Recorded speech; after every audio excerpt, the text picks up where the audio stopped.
Assalamualaikum warahmatullahi wabarakatuh. Kembali lagi bersama Ibu di pelajaran IPA. Kita akan lanjut pembelajaran hari Senin tentang klasifikasi makhluk hidup. Kenapa harus diklasifikasikan? Karena makhluk hidup itu beraneka ragam, sangat banyak, sehingga harus dikelompokkan untuk mempermudah kita mempelajarinya. Nah, masih ingat kelompok makhluk hidup itu dikelompokkan ke dalam 5 kingdom. Ada 5 ya. Pertama yaitu kingdom Monera. Ini Monera itu bakteri. Ada kingdom Protista. Nah, ini gambarnya tuh contoh-contoh Protista. Ada kingdom fungi. Kalau dilihat dari gambar apa itu? Jamur. Semua jenis jamur masuk ke dalam kingdom fungi. Lalu ada plante, tumbuhan, dan ada kingdom animalia, hewan. Hari ini kita akan membahas 3 kingdom dulu ya, yaitu Monera. Kita akan bahas nomor 1 Monera, lalu kita bahas Protista, dan kita bahas fungi. Oke, lanjut saja ke pembahasan berikutnya. Nah, lihat tabel tersebut, perhatikan. Ada perbedaan antara Monera dengan Protista. Monera dan Protista ini sama-sama makhluk hidup yang ukurannya kecil atau mikroskopik. Kenapa mikroskopik? Karena harus dilihat menggunakan mikroskop. Jadi kalau kita mau lihat Monera dan Protista itu tidak bisa dilihat langsung, sangat kecil. Ya, harus pakai mikroskop. Nah, kita lihat perbedaannya. Kalau Monera itu selnya 1, uniseluler. Jadi bersel 1 itu namanya nih uniseluler, selnya 1. Kalau Protista banyak jenisnya, ada yang bersel 1, ada yang bersel banyak atau multiseluler. Nah, perbedaan yang selanjutnya, kalau Monera itu prokariotik, bisa dilihat ya di situ.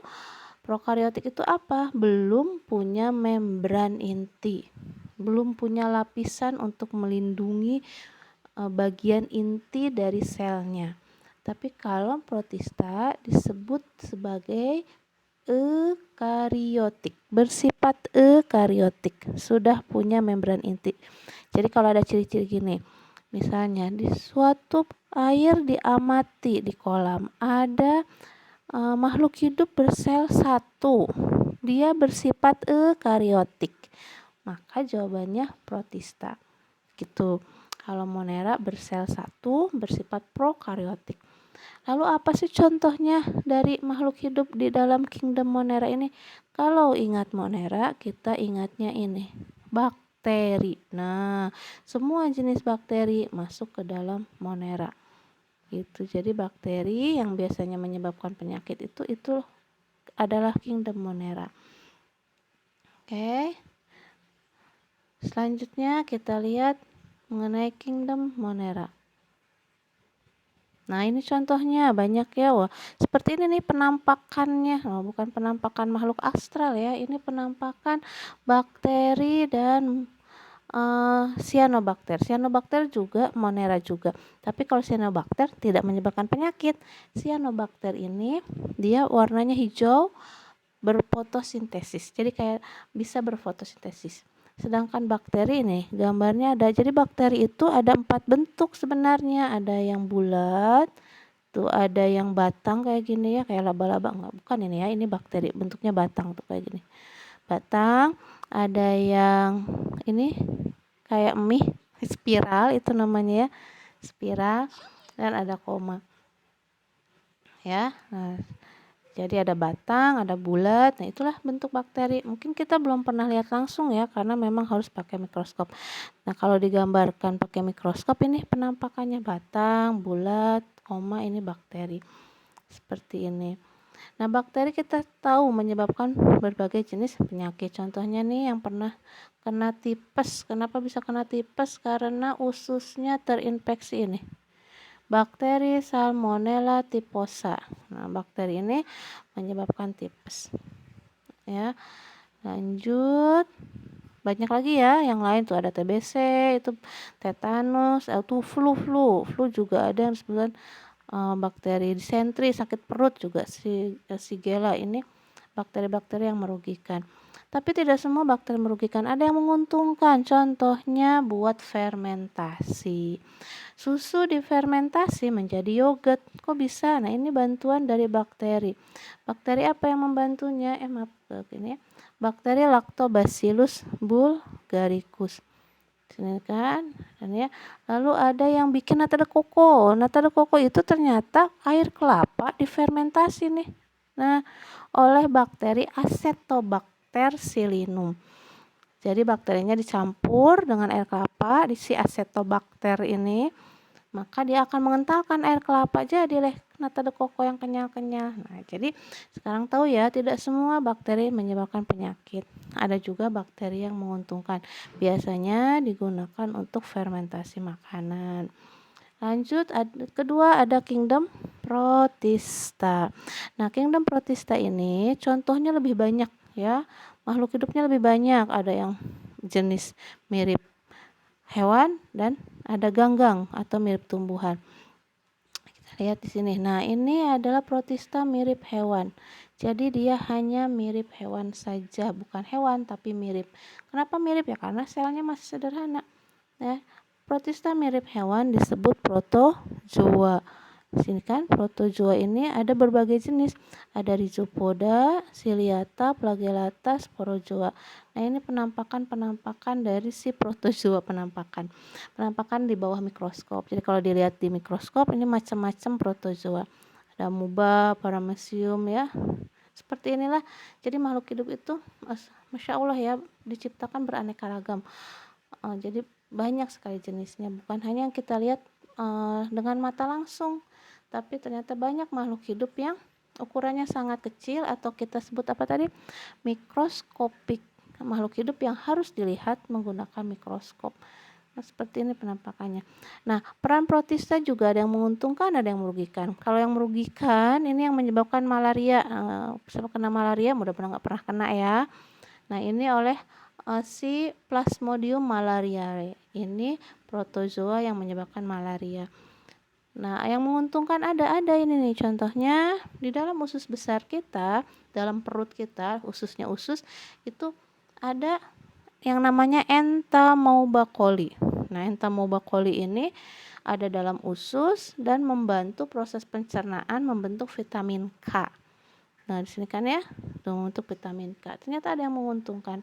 Tapi dengan syarat Entamoeba coli-nya jangan terlalu banyak. Dalam kondisi cukup. Jadi Entamoeba coli-nya tidak kebanyakan, tapi cukup. Ya, sehingga dia bisa membantu pembentukan vitamin K. Bagaimana kalau kebanyakan? Ya, kita jadi sakit perut. Makanya segala sesuatu tidak boleh berlebihan. Segala yang berlebihan akan membuat sesuatu yang buruk ya. Kita main game berlebihan ya hasilnya buruk kan. Kita main larinya berlebihan, misalnya lari 100 kilo ya gempor kan gitu ya. Jadi segala sesuatu yang berlebihan itu sangat tidak baik.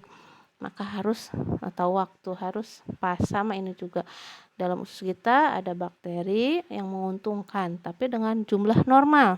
Kalau jumlahnya berlebihan bisa merugikan, bikin sakit perut. Oke, selanjutnya di sini ada, nah ini ya, Protista mirip tumbuhan, itu disebut alga. Protista mirip tumbuhan, jadi hanya mirip. Kenapa bukan tumbuhan, hanya mirip tumbuhan? Karena ini alga bukan olga. Alga ini belum punya akar, belum punya batang, dan tidak punya buah, sehingga kan tidak bisa disebut tumbuhan. Jadi alga ini adalah protista masuknya. Alga kita dalam bahasa Indonesia disebut rumput laut. Nah, kalau udah dengar rumput laut, apa yang kebayang?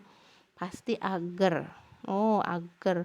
Kalau nggak agar, puding. Nah, wah, enak deh ngomongin ya. Kalau nggak puding, es buah, sop buah. Biasanya sop buah suka ada rumput lautnya kenyal-kenyal. Betul, karena alga ini itu bisa dibuat sebagai bahan makanan. Untuk agar, untuk sop buah. Sini kan ya, ini manfaatnya bisa dibaca. Untuk nih, alga apa yang untuk makanan nih? Contohnya alga merah.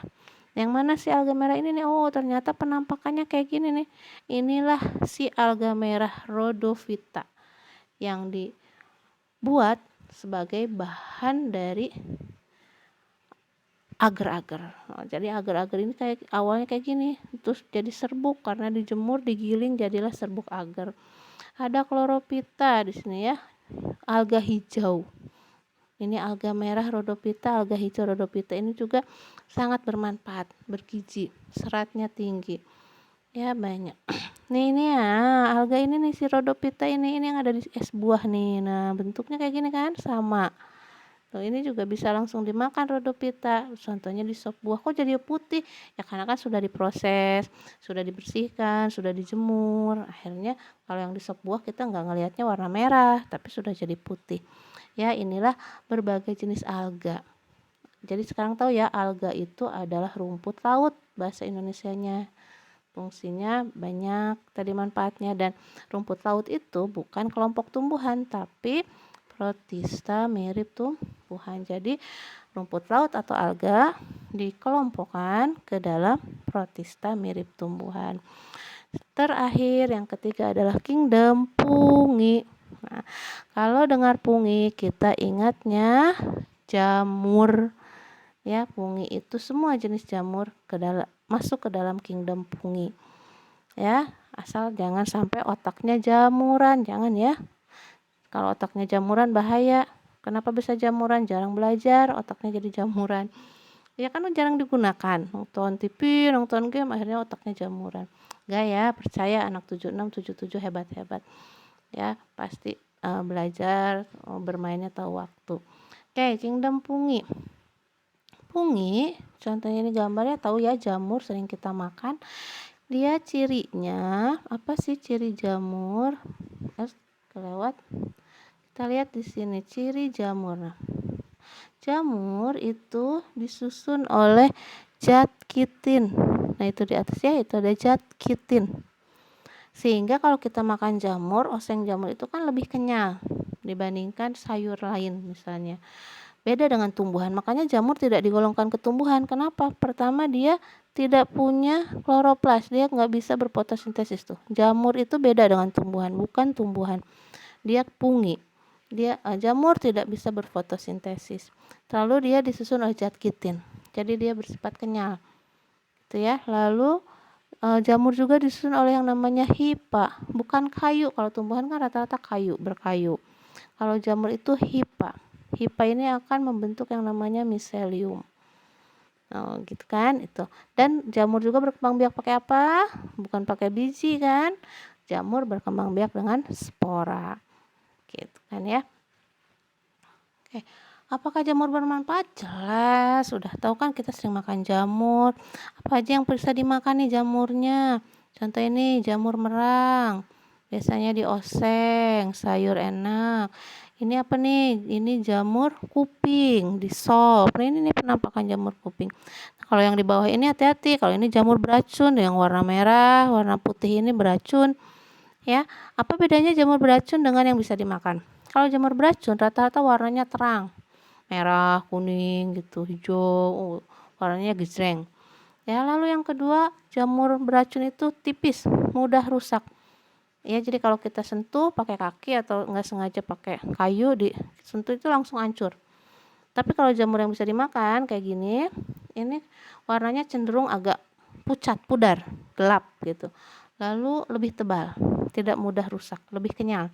Ya, jadi itu salah satu ciri yang bisa membedakan mana yang jamur bisa dimakan dengan jamur beracun.